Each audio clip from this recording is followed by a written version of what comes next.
টিনা, এখন এখানে বসলে হবে না রে। সত্যি আমার দেরি হচ্ছে। মায়া কফি শপে ঢুকতে ঢুকতে বলল। ত্রিনাকে সারা রাস্তায় কথা বলে বলে মায়া হাঁপিয়ে উঠেছে। মেয়েটা শুনছেই না। এখন ও জোর করে চেয়ারে বসিয়ে দিয়ে বলল, অফিসে ফোন করে বল হাফ টাইমের পর যাবি, নে ফোন কর। ত্রিনা নাছোড় বান্দা, অগত্যা এটা করতে হলো মায়াকে। দুজনে মুখোমুখি বসে আছে সীতা নিয়ন্ত্রিত কফি শপে। ত্রিনা এবার বলল, বল এবার হঠাৎ মত বদল হলো কেন? তুই তো বিয়ের বিরুদ্ধে ছিলি, আমাকেও বলতিস বিয়ে না করতে। বললেই বা কি, তুই তো পালিয়ে গিয়ে বিয়ে করলি। মায়া টিটকারি দিয়ে বলল। ত্রিনা হাসতে হাসতে বলল, সে অবশ্যই ঠিক, তবে আমার সিদ্ধান্ত ভুল ছিল না। আমি সে সময় রাকেশের সাথে না পালালে আমার বাড়ি থেকে জোর করে আমার বিয়ে অন্য জায়গায় ঠিক করে নিত, যেটা আমি মানতে পারতাম না। এই তো দেখ, আমি আমার ছেলে স্বামী নিয়ে খুব ভালো আছি।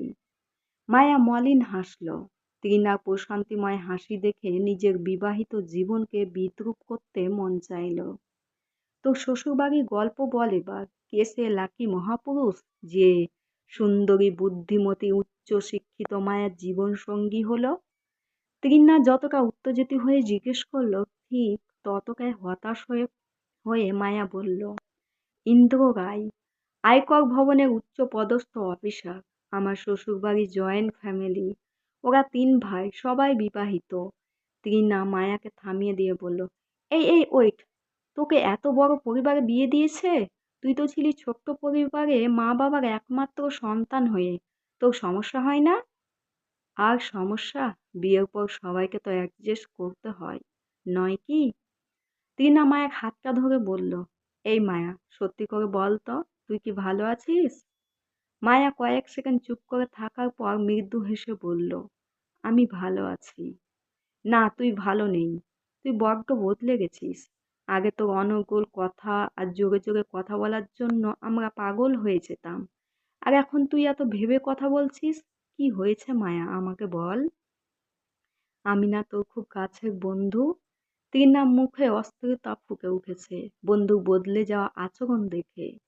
কলেজে মেয়েটা প্রাণবন্ত ছিল। পড়াশোনার পাশাপাশি নানান বিষয়ে তার চর্চা ছিল। রাজনীতি চর্চা থেকে শুরু করে টেনিস খেলা সবে পাকাপোক্ত ছিল। আর আজ সামান্য কথাটুকু বলতে গিয়ে সে ভাবছে, তুই তো জানিস আমার পথ একেবারে আলাদা ছিল। আমি কখনো বিয়ে সংসার এসব নিয়ে ভাবিনি। আমার সংসার ছিল, আর সেটা হলো আমার মা বাবা। আমি চেয়েছিলাম মা বাবার সঙ্গে সারা জীবন থাকবো। যেভাবে তারা আমাকে লালন পালন করেছে তেমন ভাবেই আমি তাদের দায়িত্ব নেব। তার সঙ্গে নিজের সমস্ত ইচ্ছে পূরণ করব। কিন্তু হলো না কিছুই। মায়া থামতে তৃষ্ণা বলল, হলো না কেন? আঙ্কেল আন্টি তো খুব সাপোর্টিং, তোর ইচ্ছের মান রাখতে কখনো ভোলেনি। আমি নিজের চোখে দেখেছি ওরা খুব আপডেটেড। তোর ওপর কোনো প্রেশার ছিল না। তাহলে হলো কি? আমি চাকরি পাওয়ার পর আমার জীবনটা আরো বদলে যায়। নিজের উপার্জনের টাকায় বাবা মায়ের জন্য গিফট, নিজের ইচ্ছে মতো যা খুশি করতে পারতাম। এভাবে 2 বছর কেটে গেছে। তারপর সব গা উল্টে গেল। বাবা রিটায়ারমেন্টের দিন এগিয়ে এলো। তার সঙ্গে ওদের ভাবনা শুরু হলো আমার ভবিষ্যৎ নিয়ে। তুই বল তো, আর কি ভবিষ্যৎ দরকার আমার? সিকিউর চাকরি, মা বাবা সব তো ছিল। না, এতে হলো না ওদের। ওদের শুধু একটাই কথা, আমরা মরে গেলে তোর কি হবে? আর আমার কি হবে ভাবতে গিয়ে বিয়েটাকে সলিউশন হিসেবে পেল। অপরদিকে আমি আরেক জেদি। আমি বিয়ে করব না বলে জানিয়ে দিয়েছিলাম। বাবা এটা মানতে পারল না। একদিকে রিটায়ারমেন্ট, অন্যদিকে আমার দ্বিমত। ব্যাস হয়ে গেল শরীর খারাপ। এত চিন্তা করার কি কোনো মানে ছিল? বাবার চিন্তা কমাতে বাধ্য হয়ে বিয়েতে রাজি হলাম। ঘটক ডেকে সম্বন্ধ খোঁজা শুরু হলো। 1 সপ্তাহের মধ্যে পাত্রের লাইন পড়ে গেল। মায়া শেষ কথাটা শুনে তৃষ্ণা হেসে বলল, স্বাভাবিক, আমাদের মায়া হিরে। হিরে না ছাই? হিরে হলে কি এ দশা হতো? ইন্দ্র রায়ের ছবি দেখে আমার বাবা মায়ের পছন্দ হলো। আমাকে দেখাতে আমি বলেছিলাম যা খুশি করতে। কয়েকদিনের মধ্যেই রায়বাড়ির লোকেরা এসে উপস্থিত হলো। তবে সে আসেনি। ওরা আমাকে দেখে শুনে বলল আমাকে ওদের পছন্দ, কিন্তু আমি চাকরি করতে পারবো না। হোয়াট? একই নাকি? আমিও এটাই বলেছিলাম। শেষে আমার শ্বশুরমশাই রাজি হয় আমাকে চাকরি করতে দিতে। এরপর বিয়ে ঠিক হয়ে গেল। তবে বিয়ের আগে আমি একটিবারের জন্য আমার উর্বির দেখা পাইনি। মায়া মলিন মুখে বলল, হোয়াট? কেন? সে বিয়ে করতে চায়নি? এখনো সে বিয়েটা মানে না। মায়া দীর্ঘশ্বাস ফেলল। কি বলছিস কি? ৫ মাস তার মত বদলালো না? তীনা অবাক হয়ে বলল, না রে। তোর বরের কি প্রেমিকা আছে? তীনার কথা শুনে মায়ার মুখের রং উড়ে গেল। কোনো রকমে বলল, আমি জানি না। সে কখনো আমাকে বলেনি কেন সে বিয়েটা মানতে চায় না। তুই জিজ্ঞেস কর, তোর তো জিজ্ঞেস করা উচিত। বিয়ে করে ফেললো আর বিয়ে মানবে না, এটা কি একই হচ্ছে নাকি? কি হবে জিজ্ঞেস করে? জোর জবরদস্তি কি কিছু হয়?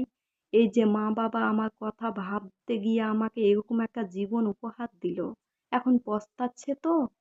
মায়া তাচ্ছিল্যের স্বরে বলল, আঙ্কেল আন্টি এসব জানে? না জেনে যাবে কোথায়? এখন কপাল চাপড়ানো ছাড়া উপায় নেই। একমাত্র মেয়েকে হাত পা বেঁধে জলে ফেলে দিয়েছে। এখন তো তার দম বন্ধ হয়ে মরে যাওয়া দেখতেই হবে। মায়া কথাটা বলতে বলতে মৃদু হাসলেও চোখ জোড়া জলে ভরে উঠেছে। আলতো হাতে চোখ জোড়া মুছে নিয়ে উঠে দাঁড়ালো মায়া। এবার আসি রে, আমাকে যেতে হবে। তৃষ্ণা মলিন মুখে চেয়ে রইল। বন্ধুর অবস্থা দেখে খুব খারাপ লাগছে। কোথায় আনন্দে মেতে থাকতো মেয়েটা, আর আজ গুমড়ে মরছে। অফিসে যেতে যেমন দেরি হয়েছে তেমনই দেরি হয়ে গেল ফিরতে। সন্ধ্যা ৭টার জায়গায় ফিরতে ফিরতে ১১:৩০ বেজে গেছে। বেসরকারি প্রতিষ্ঠানে এই এক সমস্যা, সময় ধরে ছুটি নয়, কাজ শেষ হলে তবেই ছুটি পাওয়া যায়। মায়া বাড়িতে ঢুকতেই মীনা দেবী বসার ঘর থেকে চোখ রাঙিয়ে বললেন, কটা বাজে মেজ বৌমা? তুমি কি ঘড়ি দেখতে ভুলে গেছো নাকি বাড়ির নিয়ম কানুন ভুলে গেছো? রূপসা তো আছেই শাশুড়ি মায়ের তোষামোদ করার জন্য। সে সঙ্গ দিয়ে বলল, মা, আমি তো আগেই জানতাম এরকমটাই হবে। বাইরে কাজ করলে মন তো উড়ু উড়ু হবেই। না রূপসা, তুমি ভুল ভাবছো। আমি অফিসের কাজে আটকে গেছিলাম। রাখো তোমার কাজ। তোমাকে না বলেছি তোমার সবচেয়ে গুরুত্বপূর্ণ কাজ হবে সংসার সামলানো? তা কি ভুলে গেছো? মীনা দেবী ধমকে উঠলেন, ও চাকরি করাটা বন্ধ করে দাও মা, দেখবে সব ঠিক হয়ে যাবে। রূপসার প্রস্তাব শুনে মায়ার মুখ অন্ধকার হয়ে গেল। একমাত্র ওর চাকরিটুকুই আছে যা ওর মনের মতো। এটাও বন্ধ হয়ে গেলে তো দম বন্ধ হয়ে গুমড়ে মরে যাবে। মায়া অনেক আশা নিয়ে শাশুড়ি মায়ের উদ্দেশ্যে বলল, আমি এবার থেকে খেয়াল রাখবো মা, এত দেরি হবে না। কথাটা যেন মনে থাকে, মেজ খোকার আগে তোমাকে বাড়ি ফিরতে হবে, বুঝেছ? মীনা দেবী বলার সঙ্গে সঙ্গে মায়া মাথা নেড়ে সম্মতি জানালো। মায়া উপরে উঠে নিজের ঘরে ঢুকতে দেখলো ইন্দ্র বিছানায় হেলান দিয়ে বসে আছে ল্যাপটপ নিয়ে। ইন্দ্রকে দেখো সেদিকে না তাকিয়ে জামা কাপড় বদলাতে ছুটে চলে গেল মায়া। ইন্দ্র আর চোখে মায়াকে দেখে নিয়ে ঘড়ির দিকে তাকালো। নিজের মনে বলল, সময়ের জ্ঞানটুকু নেই। এজন্য আমি মেয়েদের দু চোখে সহ্য করতে পারি না। নিজেদের একেবারে কি না কি মনে করে। ইতিমধ্যে রূপসা এসে উপস্থিত হলো। মেজদা, তোমার কিছু লাগবে? আসলে মেজদি তো এই এলো, তাই মা আমাকে পাঠালো জিজ্ঞেস করতে। আমার কিছু লাগবে না। তুমি বুঝি মেজদির ওপর রেগে গেছো? ঠিকই তো, এত দেরি করে কেউ আসে? রূপসা ইচ্ছে করে খোঁচা দিয়ে বলল। মায়া বাথরুম থেকে বেরোতে গিয়ে এসব কথা শুনে দাঁড়িয়ে গেল। ইন্দ্র কি বলে সেটাই শুনতে চাইছে ও। ইন্দ্র গা ছাড়া ভাব দেখিয়ে বলল, কে কখন আসবে সেটা তার ব্যাপার, এতে আমার রাগ করার কিছু নাই, তুমি এখন আসতে পারো। রূপসা মাথা নেড়ে মানে কেঁকে পড়ল। মায়াও তাড়াতাড়ি চুলটা আঁচড়ে নিয়ে বেরিয়ে চলে গেল। ইন্দুকে ল্যাপটপটা বন্ধ করে দিয়ে বিরক্তি নিয়ে বলল, চাটা ঠিকঠাক খেলাম না।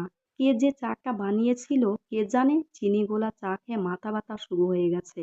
অন্যদিন তো এরকম হয় না।